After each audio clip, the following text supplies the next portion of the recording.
Testing, testing, Can you say that again? testing, Again? testing. Okay, that sounds good. Thank you. Okay.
Okay, good afternoon, everyone. It is 2:02, so we're going to go ahead and get started.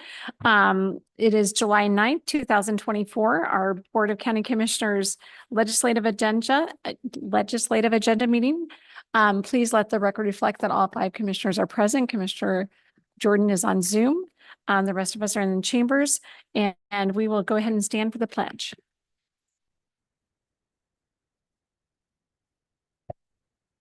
I pledge allegiance to the flag of the United States of America and to the republic for which it stands, one nation, under God, indivisible, with liberty and justice for all.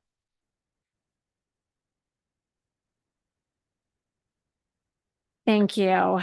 We did not receive any written testimony for today's agenda, and so then I will go to our open public forum, and I do have one person who is signed up.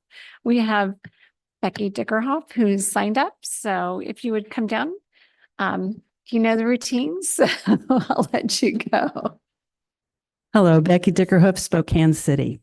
Recently, the U.S. Supreme Court ruled those who experience homelessness for whatever reason are subject to criminal charges if they choose to sit or lie because they have no residence. This will subject more victims of domestic violence, crime and disasters, environmental or financial, to be incarcerated. From a research review by the National Health Care for the Homeless Council, I quote, "Incarceration and homelessness are mutual risk factors for each other. Researchers generally estimate that 25 to 50% of the homeless population has a history of incarceration. A greater percentage of inmates have been previously homeless, 5% of the general population versus 15% of the incarcerated population with history of homelessness. Homelessness often precipitates incarceration. However, individuals with past incarceration face barriers to exiting homelessness due to stigmatization, policies barring them from most federal housing assistance programs, and challenges finding employment due to their criminal records. Previously incarcerated individuals sometimes engage in criminal activities to get by, perpetuating the cycle of homelessness, rearrest, and incarceration. Runaway homeless youth, 20 to 30%, have arrest histories equating to about 150,000 entering the criminal justice system annually. Veterans who served during 1973 to 1980 are overrepresented in both the homeless and prison populations. Sudden discontinuation of medications and services puts previously incarcerated individuals at risk to cycle among the streets, shelters, emergency rooms, and criminal justice system. Previous incarceration can even increase the risk of adult physical and sexual victimization among women. The group engaged in Housing First had greater reductions in hospital admissions and jail bookings than the comparison group. The number of months of Housing First exposure predicted significant decreases in jail days and bookings compared to their incarceration histories in the past 2 years, unquote. I have included the link in your copy. With the increased likelihood that our homelessness community will be adversely affected by the recent court rulings, it is even more imperative we use every tool available to increase housing in our county. I'm asking the county commissioners to enact what is commonly referred to as a 1590 tax. This ordinance, which amended RCW 82.14.530, allows a county legislative authority to impose a sales and use tax not to exceed 0.1% of the selling price in the case of a sales tax or value of the article used in case of a use tax. Thank you. Thank you. This is our open public forum time. So is there anyone else that would like to testify? Anyone online? Okay. Third and final call for anyone wishing to testify during our open public forum. Seeing no one else in the audience and no one online, I will then close the open public forum and look to my fellow commissioners. Madam Chair, I move that we approve items 3 and 4, including all sub-items on today's consent agenda. Second. I have a motion and a second to approve items 3 and 4 and all sub-items on today's consent agenda. Any further discussion? Commissioner Waldron? Thank you, Madam Chair. I just wanted to recognize that item 3A is a decision whether we want to appoint Mr. Wes Anderson to the Spokane County Veterans Advisory Board. Thank you for coming today, Mr. Anderson, and for serving long history of helping veterans access services and leadership with the VFW. So I'm very pleased that you applied to be on this board and happy to support that appointment. Thank you. Great. Anyone else? Okay, with that, all those in favor, please signify by saying aye. Aye. Aye. Motion passes unanimously. That will then take us to item number 5A, which is an ordinance of the Board of County Commissioners of Spokane County, Washington, amending Spokane County Code Sections 8.03.8420 and 8.03.8520. And not sure who's, there we go. Good afternoon. Yes, we have two sections of code that we'd like to request amendment for the commercial account charges to be able to have the director make estimates where there is no other water usage available. I can just read this PowerPoint for the public's knowledge if you would like, or we can paraphrase. Yes, no, I think, and also to state your name and Oh, title I'm for the sorry. record. I'm Louis Graff. I'm with Thanks. the wastewater section of Spokane County. Thank you, Louis. And yes, you're welcome to read it because I do think it's important for the public to know. The description wasn't very clear as to what these code changes are. So I think it's important to go ahead and discuss that. Okay, sounds good. So Spokane County has approximately 2,000 commercial sewer accounts that account for 8,245 ERUs. The sewer connection charges and monthly sewer service charges for commercial accounts are based on non-irrigation water usage. Winter months from November to March are generally used to determine the average monthly water usage for billing purposes. Slide. Spokane County has historically received available water meter data from 11 water purveyors to determine the appropriate billing rates for commercial accounts. The completeness and quality of the water meter data varies among the water purveyors. Vera Water and Power and Trentwood Irrigation Districts refuse to provide water meter data for their customers.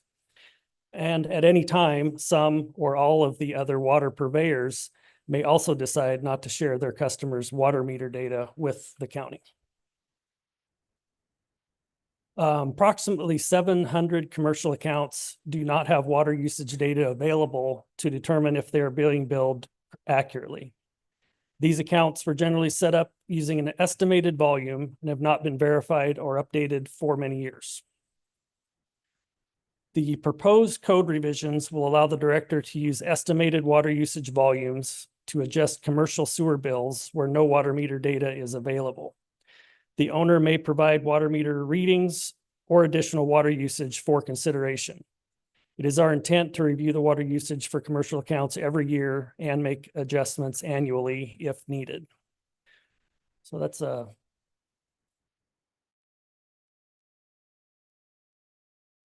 maybe a third of our accounts. We don't have actionable data to make adjustments to commercial water accounts. And so we'd like to change the code to give the director some additional tools to estimate the proper amount to bill customer accounts. So, Very good. Thank you. Any questions? Yeah, thank you, Louis. Any questions from the commissioners? Thank you. I think we're good. This is a public hearing item. So then I'm going to open it up for anyone who would like to testify on item number 5A. Seeing no one in the audience or anyone online. Second call for anyone wishing to testify on item number 5A. Third and final call for anyone wishing to testify on item 3A or 5A. Seeing no one in the audience and no one online, I will close the open public testimony and I will look to my fellow commissioners. Madam Chair, I move that we approve public hearing item number 5A, an ordinance of the Spokane County Commissioners of Spokane County, Washington, amending Spokane County Code Section 8.03.8420 and 8.03.8520. Second. Okay, I have a motion and a second. Is there any further discussion? Seeing none, all those in favor, please signify by saying aye. Aye. Aye. Motion passes unanimously. That will then take us to, I believe we have an executive session. Is there any other items before that executive session to come before the board? No. Okay. One executive session, Commissioner. We have, it's under labor negotiations, RCW 4230-140, subsection 4. That will include the board members, Chris Anderson, myself, Scott Simmons, Colin Charbonneau, Josh Grote, and Heather Kavalkov. That'll be for 20 minutes approximately, and no action is expected. Okay, since no action is expected, then at the end of that 20 minutes, then we will adjourn for the day and we'll see everybody back next week. So it is 2:13. We'll say we'll start the executive session at 2:15, just to give a few minutes for everyone to clear the chambers. So we'll start at 2:15 and go for 20 minutes.